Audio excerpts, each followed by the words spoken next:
আজ আমাদের এখানে প্রচণ্ড বৃষ্টি, দেখো কীরকম বৃষ্টি পড়ছে। এত বৃষ্টি মানে কি বলবো, এই যে রাস্তায় পুরো জল দাঁড়িয়ে গেছে।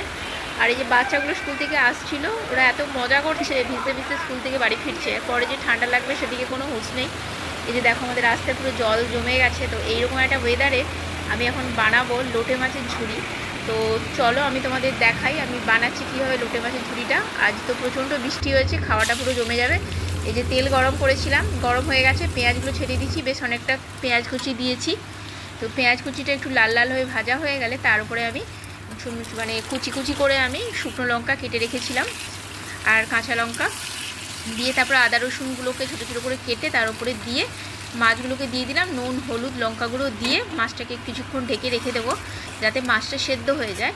তো এই লোটে মাছের ঝুড়ি কিন্তু মানে ভীষণ সুন্দর, এটাকে কিন্তু খুব ভালো করে ভাজতে হবে।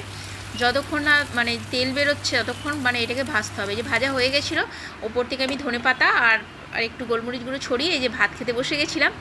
এত টেস্ট হয়েছিল, দারুণ টেস্টি। তো তোমরা একবার করে খেয়ে দেখো, এই বর্ষার সিজনে গরম ভাতে লোটে মাছের ঝুড়ি দারুণ লাগবে, দারুণ মানে সত্যিই দারুণ, মানে এত সুন্দর মানে লাগবে, তোমার দুপুরের খাওয়াটা পুরো জমে যাবে।